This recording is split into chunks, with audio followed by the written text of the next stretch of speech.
بسم اللہ الرحمن الرحیم۔ ناظرین، داستان ایمان فروشوں کی، صلاح الدین ایوبی، قسط نمبر 3۔ اس وقت فاطمہ قاہرہ سے بہت دور شمال کی طرف ایک ایسی جگہ پہنچ چکی تھی جہاں ارد گرد اونچے ٹیلے، سبزہ اور پانی تھا۔ یہ جگہ عام راہ گزر سے ہٹی ہوئی تھی۔ وہاں وہ سورج نکلنے کے وقت پہنچی تھی۔ گھوڑے رک گئے، اسے تھیلے میں سے نکالا گیا، اس کے منہ سے کپڑا ہٹا دیا گیا اور ہاتھ پاؤں بھی کھول دیے گئے۔ اس کے ہوش ٹھکانے نہیں تھے۔ وہ 3 نقاب پوشوں کے نرغے میں تھی۔ 3 گھوڑے کھڑے تھے۔ فاطمہ چیخنے چلانے لگی۔ نقاب پوش نے اسے پانی پلایا اور کچھ کھانے کو دیا۔ وہ ہاتھ نہیں آ رہی تھی۔ اس کے پیٹ میں پانی اور کھانا گیا اور تازہ ہوا لگی تو جسم میں طاقت آ گئی۔ وہ اچانک اٹھی اور دوڑ پڑی۔ تینوں بیٹھے دیکھتے رہے، کوئی بھی اس کے تعاقب میں نہ گیا۔ دور جا کر وہ ایک ٹیلے کی اوٹ میں چلی گئی تو ایک نقاب پوش گھوڑے پر سوار ہوا اور فاطمہ کو جا لیا۔ وہ دوڑ دوڑ کر تھک گئی تھی، لیٹ گئی۔ نقاب پوش نے اسے اٹھا کر گھوڑے پر ڈال لیا اور خود اس کے پیچھے سوار ہو کر واپس اپنے ساتھیوں کے پاس لے گیا۔ بھاگو، ایک نے اسے تحمل سے کہا۔ کہاں تک بھاگو گی؟ یہاں سے تو کوئی تنومند مرد بھی بھاگ کر قاہرہ نہیں پہنچ سکتا۔ فاطمہ روتی چیختی اور گالیاں دیتی رہی۔ ایک نقاب پوش نے اسے کہا، اگر ہم تمہیں قاہرہ واپس لے چلیں تو بھی تمہارے لیے کوئی پناہ نہیں۔ تمہیں تمہارے خاوند نے ہمارے حوالے کیا ہے۔ یہ جھوٹ ہے، فاطمہ نے چلا کر کہا۔ یہ سچ ہے، اس نے کہا، ہم نے تمہیں اجرت کے طور پر لیا ہے۔ تم نے مجھے پہچانا نہیں، میں تمہارے ہاتھ میں 20 اشرفیوں کی تھیلی دے آیا تھا۔ تم نے خاوند سے کہہ دیا کہ تم قاتل ہو اور تم نے بیوقوفی یہ کی کہ اسے یہ بھی کہہ دیا کہ تم کوتوال کو بتا دو گی۔ وہ تم سے پہلے ہی تنگ آیا ہوا تھا۔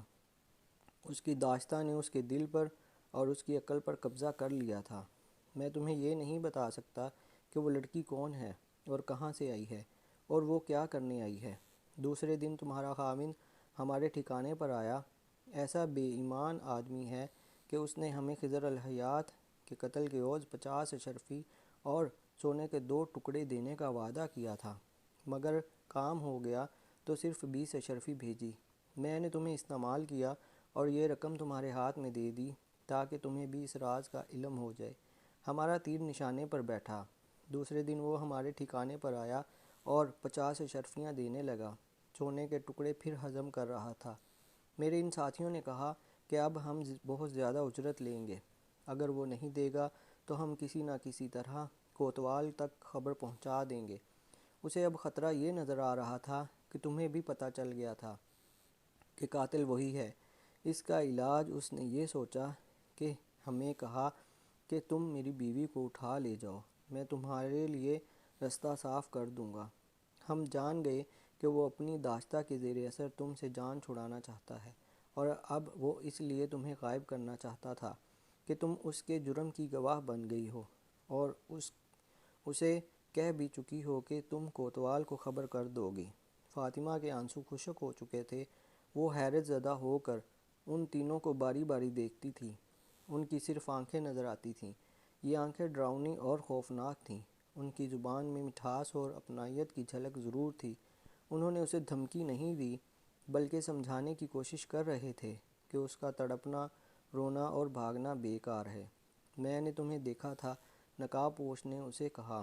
جب مصلاح الدین نے کہا کہ میری بیوی کو اجرت کے طور پر اٹھا لے جاؤ تو میں نے سکندریہ کی منڈی کے بھاؤ سے تمہاری قیمت کا اندازہ کیا۔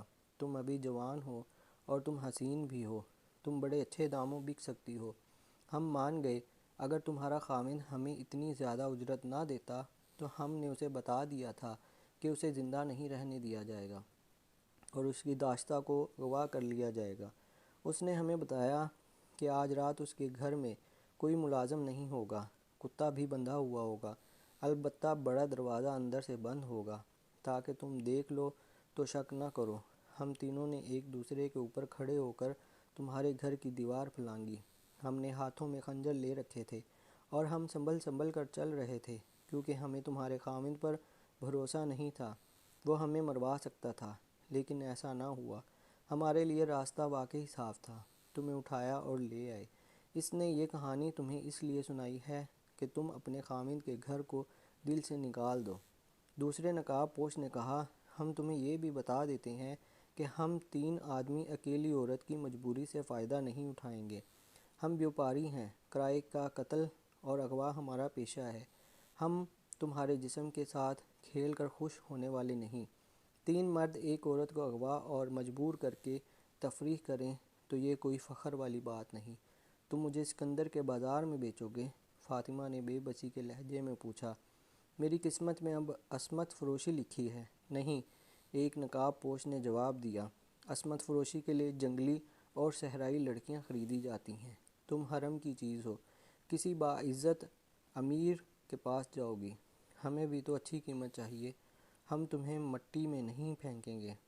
تم اب رونا اور غم کرنا چھوڑ دو تاکہ تمہارے چہرے کی دلکشی اور رونق قائم رہے، ورنہ تم عصمت فروشی کے قابل رہ جاؤ گی۔ تھوڑی دیر کے لیے سو جاؤ۔ چینل کو لائک اور سبسکرائب کر دیں اور ساتھ دیے گئے بیل آئیکن کو بھی پریس کر دیں۔ شکریہ۔